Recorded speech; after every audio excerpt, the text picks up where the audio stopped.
Graça e paz? Amém? Vamos abrir as nossas Bíblias em Mateus 6. Mateus 6. Evangelho de Mateus, capítulo 6. Nós vamos dar continuidade hoje, assim espero, à última parte dessa lição sobre a oração. Estamos falando sobre ela já há praticamente um mês, falando só sobre oração. Que, como eu falei, é um tema amplo na Bíblia, ele é um tema bem completo e recorrente, tanto no Antigo Testamento quanto no Novo Testamento, e nós acho que conseguimos escavar um pouquinho da superfície desse tema ao longo dessas semanas. Nós vamos continuar então falando a respeito de oração, mas antes de tudo eu gostaria de ler com vocês o texto que é a base para todo entendimento a respeito de oração. É o texto que explica sobre oração, que condensa a oração, em que o próprio Mestre nos ensina a orar. Como nós vimos também em outro momento, em Lucas 11, Jesus ensina esse modelo de oração quando os seus discípulos o interrogam. Senhor, João Batista ensinou os discípulos dele a orar, os discípulos dele a orarem, e você também poderia fazer o mesmo, né? E aí Jesus então ensina aos seus discípulos a famosa oração que nós conhecemos como a oração do Pai Nosso. Também pode ser chamada de oração dominical, que ela fala de Deus, do Senhor. Mas nós vamos ler o texto todo, Mateus 6, verso 5 em diante, que diz: E quando vocês orarem, não sejam como os hipócritas. Eles gostam de ficar orando em pé nas sinagogas e nas esquinas, a fim de serem vistos pelos outros. Eu lhes asseguro que eles já receberam a sua plena recompensa. Mas quando você orar, vá para o seu quarto e feche a porta, e ore a seu pai que está em secreto. Então seu pai que vem em secreto o recompensará. E quando orarem, não fique sempre repetindo as mesmas coisas, como fazem os pagãos. Eles pensam que por muito falarem serão ouvidos. Não sejam iguais a eles, porque o seu pai sabe do que vocês precisam antes mesmo de o pedirem. Vocês orem assim: Pai nosso que está nos céus, santificado seja o teu nome, venha o teu reino e seja feita a tua vontade, assim na terra como no céu. Dá-nos hoje o nosso pão de cada dia, perdoa-nos as nossas dívidas, assim como perdoamos aos nossos devedores, e não nos deixe cair em tentação, mas livra-nos do mal, porque teu é o reino, o poder e a glória para sempre. Amém. Pois se perdoarem as ofensas uns dos outros, o Pai Celestial também lhes perdoará. Mas se não perdoarem uns aos outros, o Pai Celestial não lhes perdoará as ofensas. Jesus não só dá um modelo de oração, mas ele também aponta para as motivações, para não só o que ou qual o conteúdo, mas o como, o porquê orar. Ele fala aqui a respeito da visibilidade da oração, como nós já vimos, a quem nós oramos, ou diante dos olhos de quem nós oramos. Oramos para que as nossas orações sejam conhecidas pelas pessoas, ou oramos para que as nossas orações sejam apresentadas diante de Deus. Então ele vai dizer, olha, não façam como os hipócritas. Ao invés de ficarem mostrando aos outros as orações, reservem um espaço, vão para um lugar, vão para o quarto de vocês, feche a porta e orem ao Pai que os vê em oculto. Aqui sempre objetivando que a oração não é só aquilo que a gente faz com a boca. A oração não são palavras, a oração é uma postura do coração, que Deus contempla inclusive o nosso coração. E ele fala também a respeito das vãs repetições, de não ficarmos simplesmente repetindo as mesmas coisas, como se o repetir convencesse a Deus, embora Jesus vai dizer em outro momento, e nós já vimos isso aqui, que nós devemos insistir em oração, e insistir é diferente de repetição. Insistência é a continuidade na oração, é a persistência na oração, enquanto que repetição às vezes é só um subterfúgio para ver se a gente consegue convencer a Deus falando com Ele as mesmas coisas o tempo todo, durante, sei lá, muito tempo. Quem sabe assim Deus possa ouvir as nossas orações. As pessoas às vezes fazem isso também com jejum. Às vezes o entendimento de jejum é um entendimento equivocado, e usam o jejum como se fosse uma greve de fome. Eu vou fazer um jejum para que Deus responda aquilo que eu quero que Ele responda. Não é eu vou fazer um jejum para consagrar a minha vida, para que eu esteja mais sensível ao que Deus quer me falar, para que eu esteja mortificando a minha carne, para que eu consiga ver o que eu não estou conseguindo enxergar, para que a minha vontade seja submetida à vontade de Deus. Geralmente as pessoas têm uma visão incorreta a respeito de jejum, e dizem, eu vou jejuar até que Deus faça isso. Não, eu vou jejuar buscando o direcionamento de Deus. Então a gente tem que tomar muito cuidado com essas coisas, ou às vezes até mesmo uma tentativa de mostrar a espiritualidade para outras pessoas. Mateus capítulo 6 é esse ensinamento de Jesus nessas áreas espirituais mais comuns.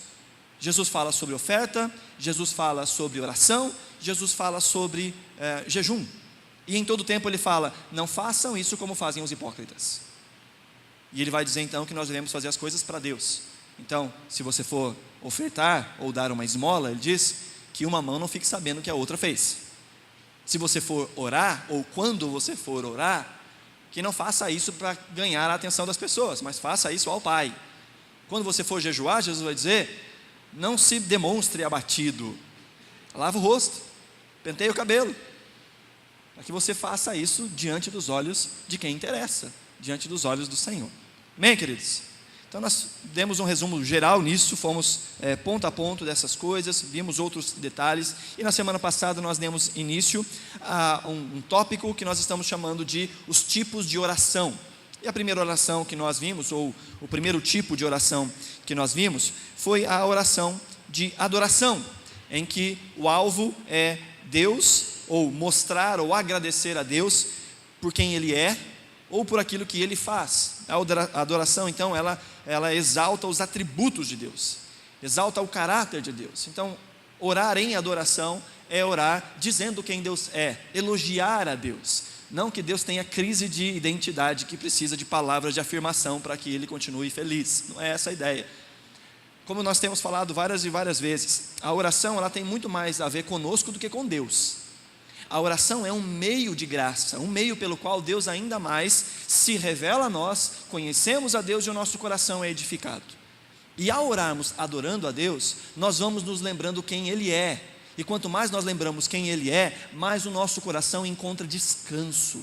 Quanto mais nós exaltamos o caráter de Deus, a bondade de Deus, o amor de Deus, mais a gente vai se lembrando diante de quem é que a gente está e quem é que sustenta as nossas vidas. E todos os outros tipos de oração, inclusive a oração de petição, vão perdendo a sua força. Porque se eu creio que Deus é um Deus todo-poderoso, que a vontade de Deus é boa, perfeita e agradável, que Deus é aquele que cuida de mim em todo o tempo, na hora que eu vou pedir, eu vou dizer: Senhor, Tu sabes todas as coisas, e eu sei que a Tua vontade é boa, perfeita e agradável. Então a minha vontade é que o Senhor fizesse isso, mas eu acabei de declarar que o Senhor é bom, que o Senhor é justo, que o Senhor é digno, que o Senhor é poderoso. Então eu posso descansar na Tua bondade, na Tua fidelidade, no Teu amor e na Tua misericórdia. Que a Tua vontade seja feita na terra como ela é feita nos céus. Então orar em adoração estabelece o nosso lugar nesse processo de diálogo com Deus. Nos faz lembrar quem fala e para quem fala. Nos faz lembrar quem somos nós diante de Deus e quem é Deus diante de nós. Então a nossa postura em oração muda. Agora, se eu não consigo reconhecer quem é Deus, aí eu vou dar ordens para Deus, aí eu vou colocar Deus na parede, aí eu vou querer que Deus trabalhe pela minha vontade, e não que eu seja um instrumento da vontade dEle. Por isso, orar em adoração é uma coisa que só acontece se eu conhecer a Deus. Por isso, a oração ela está tão aliada com o conhecimento da palavra de Deus. Quanto mais eu conheço o caráter de Deus, mais eu tenho argumentos na minha oração, mais eu sei como orar. Amém, queridos? Embora a oração também a gente vá desenvolvendo na prática, o grande aliado da oração é o conhecimento de quem Deus é. Nós falamos com Deus e Ele fala conosco através da sua palavra. Depois nós falamos sobre a oração de confissão, em que nós refletimos, arrependemos e confessamos a Deus os nossos pecados. Nós apresentamos a Deus quem nós somos, e essa também é uma consequência lógica. Se eu estou diante de Deus e reconheço quem Ele é, logo eu também consigo reconhecer quem eu sou.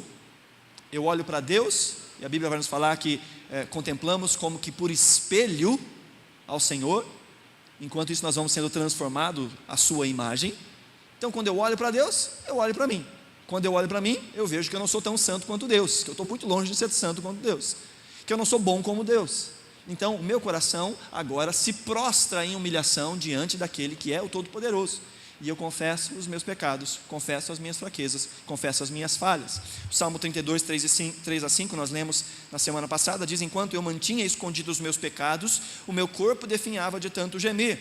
Pois dia e noite a tua mão pesava sobre mim, minhas forças foram se esgotando, como em tempo de seca. Então reconheci diante de ti o meu pecado, e não encobri as minhas culpas. Eu disse: confessarei as minhas transgressões ao Senhor, e tu perdoaste a culpa do meu pecado.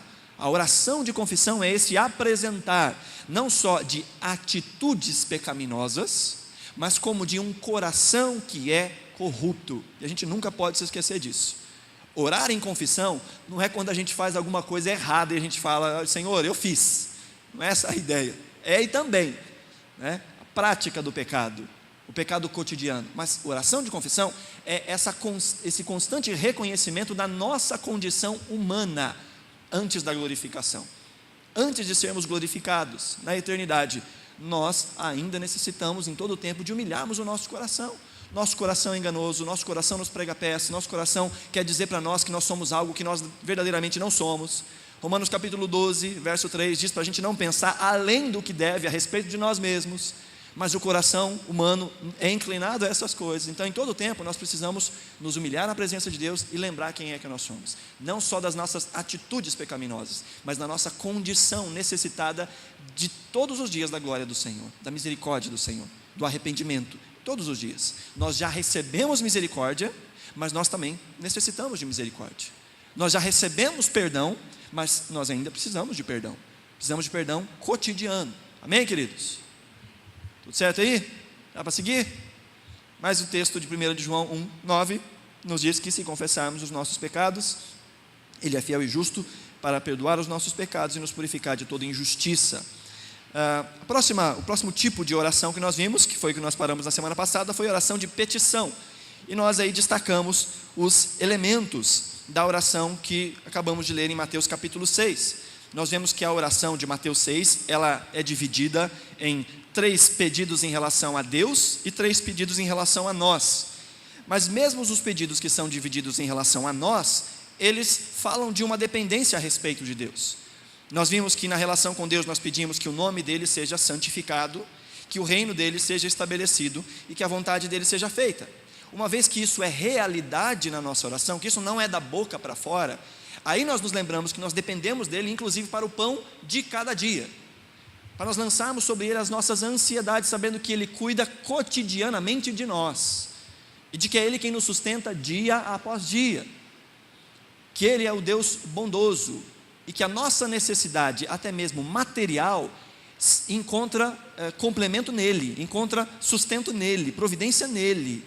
Embora possamos e devemos trabalhar e granjear o nosso sustento, o texto de Deuteronômio vai dizer que nós não devemos dizer que foi a força do nosso braço que conseguiu juntar recursos, mas é o Senhor quem nos dá a capacidade de acumular recursos. É o Senhor quem nos dá a capacidade de trabalhar, de viver. É o Senhor quem nos alimenta. E aquele que lembra disso, ele pede ao Senhor: Senhor, me dê aquilo que é necessário. Tem um provérbio que é maravilhoso, que diz que o Senhor não me dê nem mais, nem menos. Lembra desse provérbio? Se não me engano é um provérbio de Agur. Ele diz: não me dê nem mais, nem menos. Porque se o Senhor me der menos, eu posso vir a roubar e envergonhar o seu nome. Mas se o Senhor me der demais, eu posso me esquecer do Senhor, me bastando na minha própria força. Então a oração do pão de cada dia nos coloca de novo no nosso lugar.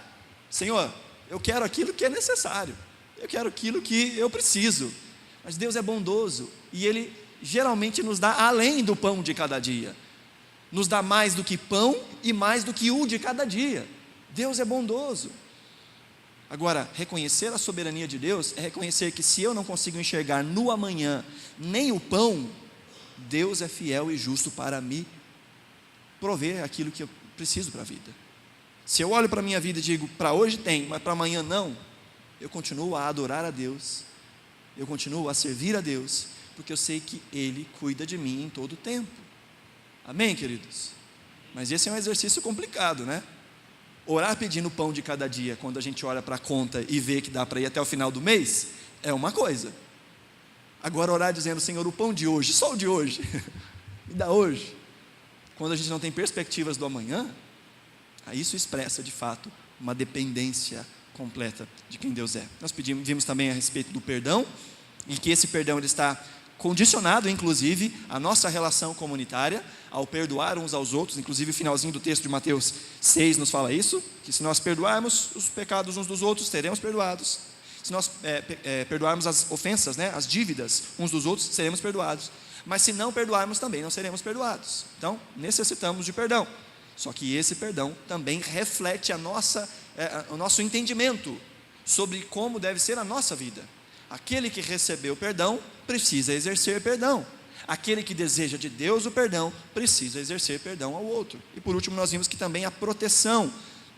Nós necessitamos da proteção, de que Deus não nos deixe cair na tentação, porque o nosso coração é enganoso, e se não for a presença constante de Deus nas nossas vidas, se não for a nossa dependência de Deus, nós não conseguimos permanecer de pé na força do nosso próprio braço. Então, no final das contas, todos esses pedidos de oração, eles apontam novamente para a suficiência de Deus. São pedidos lícitos, são pedidos bons, são pedidos agradáveis ao Senhor, tanto que Jesus nos ensina a pedi-los. Na sequência, então, nós vemos agora o próximo tema, o próximo tipo de oração, que é a oração de ações de graça, ou de ação de graças, que ela é encontrada também em vários momentos na Bíblia, principalmente no Novo Testamento, sobre agradecer a Deus. E a ação de graça nada mais é do que agradecer a Deus por algo específico, algo que aconteceu especificamente, ou simplesmente agradecer aquilo que Deus faz de forma geral. É aquela gratidão que, eu estava orando para que Deus abrisse uma porta de emprego e a porta de emprego foi aberta. É uma oração de agradecimento específico. Agora, eu posso não ver motivos físicos para agradecer a Deus e me lembrar de tudo aquilo que já foi feito em meu favor. Da salvação, da liberdade, da graça, do sacrifício de Cristo, de sermos filhos de Deus. E aí, em gratidão, dizer: Senhor, muito obrigado. Obrigado pela tua salvação, obrigado pelo teu amor, obrigado pela tua compaixão, obrigado porque o Senhor tem me sustentado de pé, obrigado pela minha igreja, obrigado pela minha família, obrigado pela liberdade que eu vejo no meu país. Se a gente procurar motivos para reclamar, a gente acha um monte, né? Mas se a gente procurar motivos para agradecer a Deus, a gente acha também muitos motivos para agradecer a Deus. O problema é que geralmente a gente se concentra naquilo que falta e não naquilo que temos. Então a gente pode reclamar a respeito do nosso país, ou a gente pode também não só interceder para que ele mude, mas lembrarmos que nós ainda vivemos num país onde há liberdade religiosa, onde podemos cultuar a Deus num domingo à noite, de forma pública, com o microfone ligado, sem medo de que entrem uns malucos aqui com metralhadora matando todo mundo. Então esses são motivos para agradecer a Deus. Agradecer que você está sentado num banco confortável, que num dia desse como calor tem um ar-condicionado, que a gente está envolto em uma comunidade de fé, em que nós amamos ao Senhor e pregamos a palavra do Senhor, enquanto que há tantos lugares onde essas coisas são precárias, e as pessoas são muito mais gratas, por tudo que o Senhor tem realizado na vida deles. Então agradecer a Deus pelos privilégios que nós temos, agradecer a Deus pela nossa família, pelos filhos, pelo casamento, pelo trabalho. Você pode reclamar e dizer: meu trabalho é tão ruim, mas você tem um trabalho. Nós estamos num país onde há mais de 14 milhões de desempregados. E pela graça do Senhor você tem como se sustentar. Então todas essas coisas são motivos de gratidão. E a gente tem que apresentar as nossas gratidões ao Senhor, sejam por motivos específicos, sejam por motivos gerais. Nós vemos aí o Salmo 92, uma das orações, ou um dos salmos de gratidão, que nos diz: como é bom render graças ao Senhor e cantar louvores ao teu nome, ó Altíssimo, anunciar de manhã o teu amor leal e de noite a tua fidelidade, ao som da lira de 10 cordas, da cítara e da melodia da harpa. Tu me alegras, Senhor, com os teus feitos, as obras das tuas mãos levam-me a cantar de alegria. Aqui há um cântico, uma oração, em que o salmista está dizendo: Senhor, é tão lindo ver o que o Senhor está fazendo, e todas essas coisas me levam a te louvar, me levam inclusive a cantar de alegria. Esse é o inclinar do nosso coração em gratidão, em ações de graça. Colossenses capítulo 4, verso 2, o apóstolo Paulo diz: dediquem-se à oração, estejam alerta e sejam agradecidos. Gratidão, oração e vigilância. Esse é um tripé importante para a nossa qualidade espiritual, ou para a nossa saúde espiritual. Orar, vigiar e agradecer. Lembrar que o Senhor tem cuidado de nós em todo o tempo. Além dessa oração, ou desse tipo de oração, a oração de gratidão, nós temos também, encontramos na Bíblia, a oração de intercessão, que é a oração que é feita para ou por outras pessoas. É quando o foco não somos nós, o foco é as necessidades, a vida, a casa, a família, a salvação de outras pessoas. É quando nós nos colocamos como abençoadores de outras pessoas. E como eu falei, geralmente a gente até chega no ponto da oração de petição. E nem sempre também essa petição ela está apontando para outras pessoas. A maioria das vezes o cristão ora e ele pede, mas ele pede para si mesmo.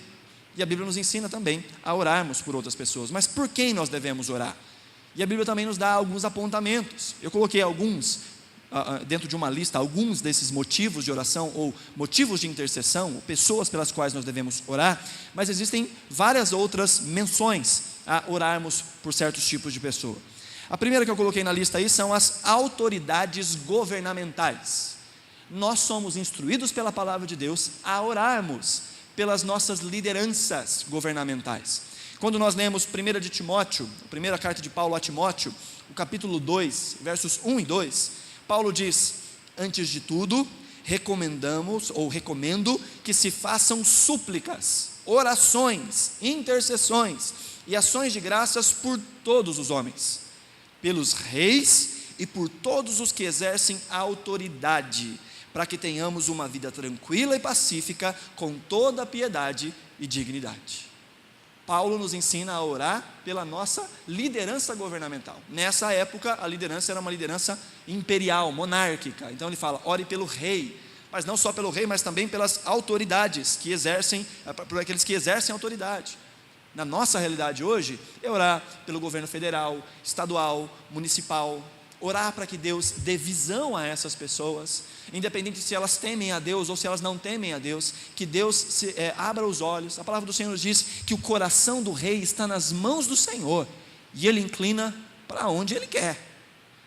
Então, uma coisa que a gente tem que lembrar, que Deus age para com o seu povo, inclusive através da política, e a gente vê isso muito claro no Antigo Testamento.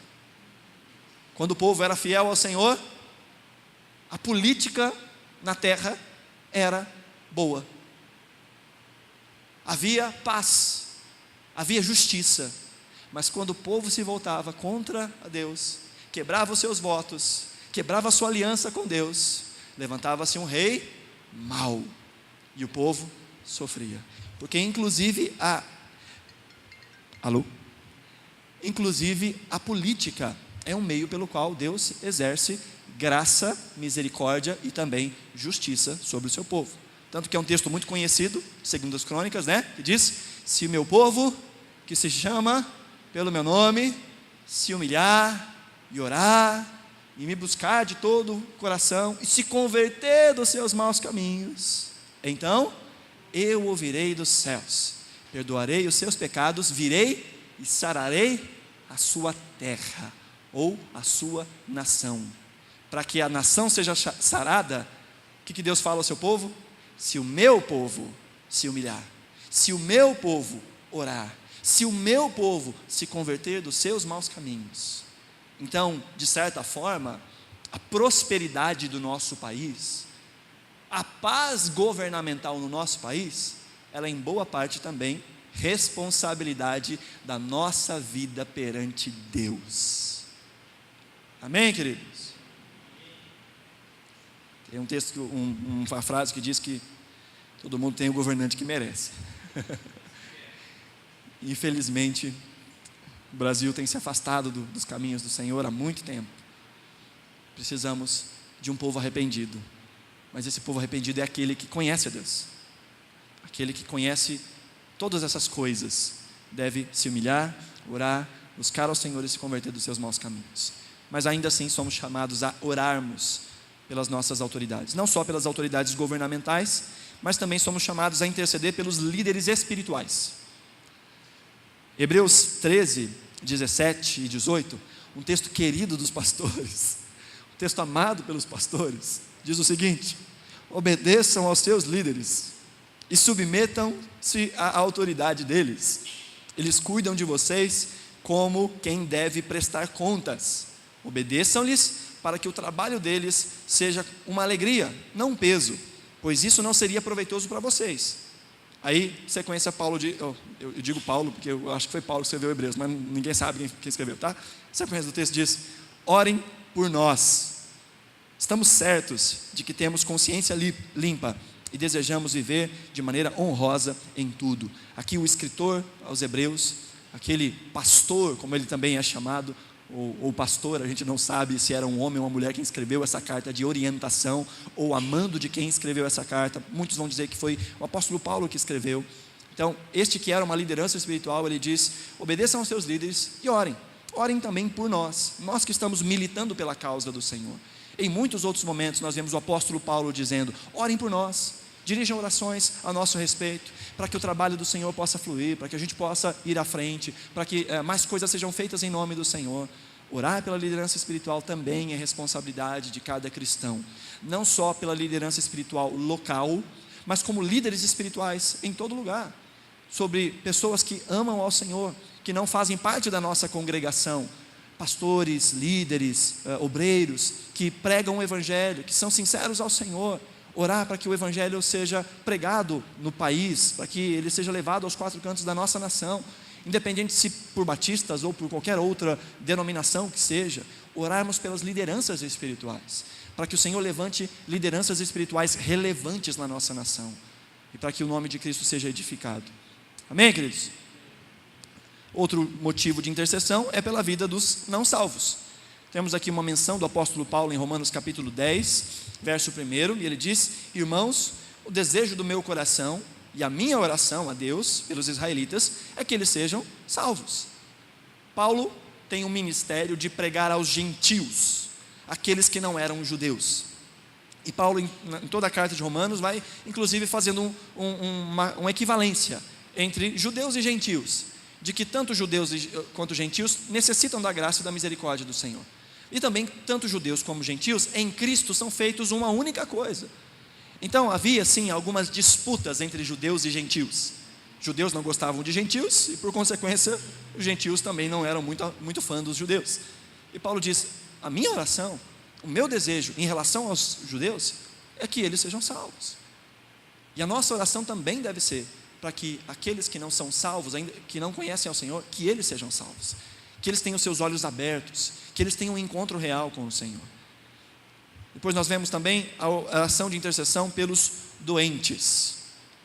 Tiago capítulo 5, verso 14 diz: entre vocês há alguém que está doente?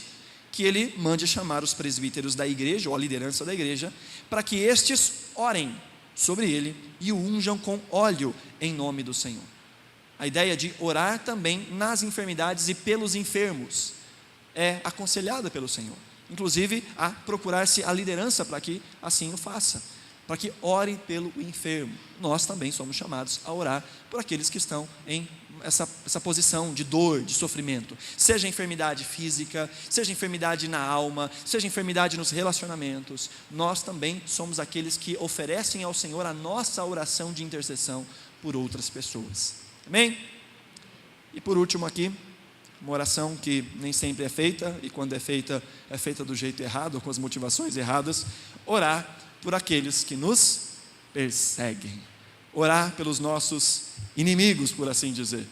Mateus capítulo 5, versos 44 a 45, Jesus diz: mas eu digo, amem os seus inimigos e orem por aqueles que os perseguem, para que vocês venham a ser filhos de seu Pai que está nos céus, porque Ele faz raiar o sol sobre maus e bons, e derrama chuva sobre justos e injustos. Esse texto é maravilhoso, esse texto é lindo, fala da graça de Deus, fala da graça comum, a graça que Deus derrama sobre justos e injustos.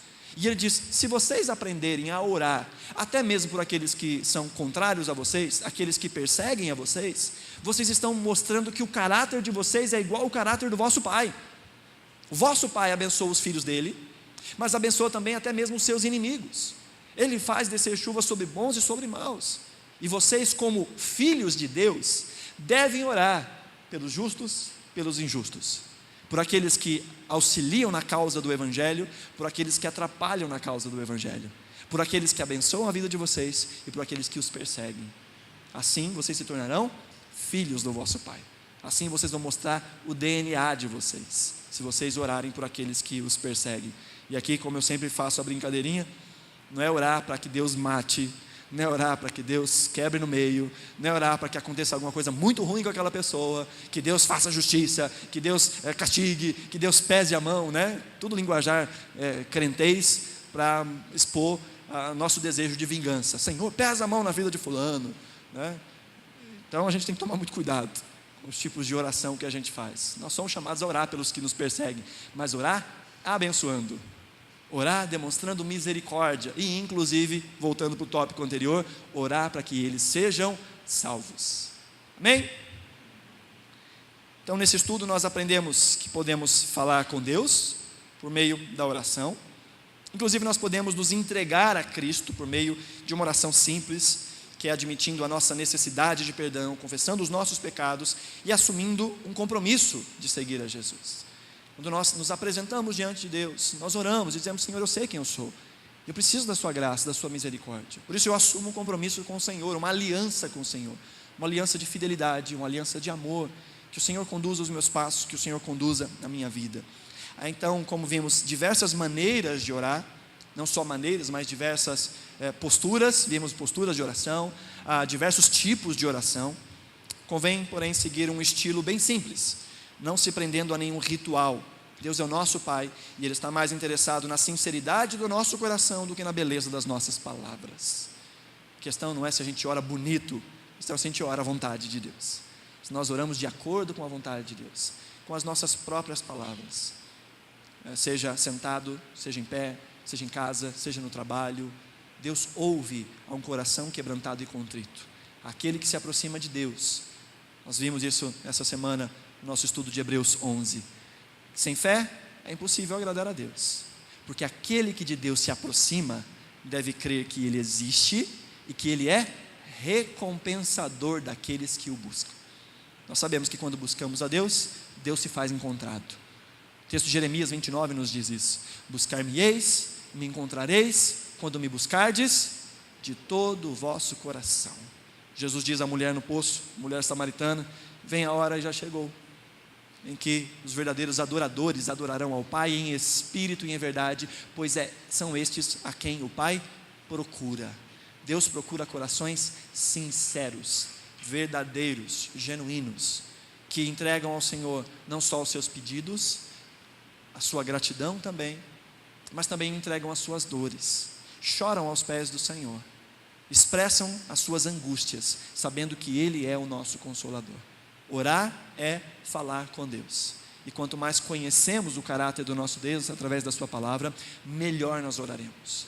Agora nós podemos simplesmente perder tempo, nós podemos simplesmente falar ao vento, quando não oramos à vontade de Deus, quando não estamos preocupados em orar à vontade de Deus, quando o nosso desejo não é conhecer quem Deus é e falar as coisas que são concernentes com o caráter de Deus. A gente pode orar durante muito tempo e não fazer uma oração produtiva, bem como a gente pode orar por breves momentos e a nossa oração ser uma verdadeira oração. Sabe, eu às vezes falo de um exemplo de que as pessoas às vezes sentam à mesa do jantar e fazem aquela oração toda bem elaborada, nenhum problema em relação a isso, mas às vezes é só um ritual, às vezes não é uma gratidão mesmo, às vezes é só um costume. Não, a gente sempre ora antes de comer, então já está no automático. Às vezes diz as mesmas palavras, fala do mesmo jeito, né? Estão nas vãs repetições. Nem sempre o coração está cheio de alegria, enquanto que uma oração sincera pode ser simplesmente olhar, contemplar aquilo que o Senhor está colocando diante de nós, seja o arroz, feijão e ovo, e dizer: obrigado, Senhor. Essa é uma oração verdadeira.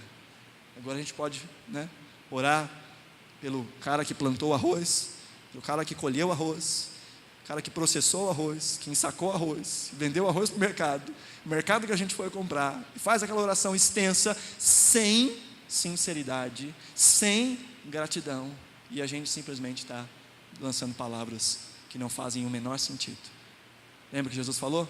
Quando vocês orarem, orem ao Pai. Tenham Deus como objetivo, tenham Deus como foco. não o ouvido das pessoas. Porque aqueles que oram para que os outros ouçam, estes já receberam a sua recompensa. Amém, queridos? Nós encerramos então. Aí nós vemos aí, abra sua Bíblia em Lucas 22. A gente passar só para os questionários. Outro questionário aqui, são algumas perguntas só, que nos fazem refletir um pouquinho sobre algumas coisas que nós vimos, e mesmo ponderarmos outras coisas. Lucas 22, tem uma perguntinha: qual era o costume de Jesus? E o que nós aprendemos no capítulo 22, verso 42. Lucas 22, isso aqui já é o finalzinho do ministério de Jesus, já prestes à cruz. Jesus está já após a ceia. 22, verso 39, diz assim: como de costume, Jesus foi para o Monte das Oliveiras e seus discípulos o seguiram. Chegando ao lugar, ele lhes disse: orem para que vocês não caiam em tentação. Ele se afastou deles a uma pequena distância, ajoelhou-se e começou a orar: Pai, se queres, afasta de mim este cálice, contudo, não seja feita a minha vontade, mas a tua. Jesus, como nós vimos em outros momentos, tinha um costume. Jesus tinha o costume de orar. Jesus se afastava para desertos, Jesus saía do meio dos seus discípulos, Jesus deixava a multidão e Jesus ia orar. Jesus então, como de costume, sai daquele momento em que eles cearam, e a Bíblia diz que depois de cear eles cantaram um cântico, então saíram, e Jesus leva os seus discípulos até o Getsemane. Era costume de Jesus a oração. E o que nós vemos de importante aí no versículo 42? Olha aí de novo, verso 42: Pai, se queres, afasta de mim este cálice, contudo, não seja feita a minha vontade, mas a tua. A gente aprende de importante aí, no versículo 42. Obediência, o quê? Orar à vontade de Deus, isso mesmo. Apresentar a Deus os nossos pedidos, mas não sair do momento de oração sem dizer: Senhor, seja feita a tua vontade.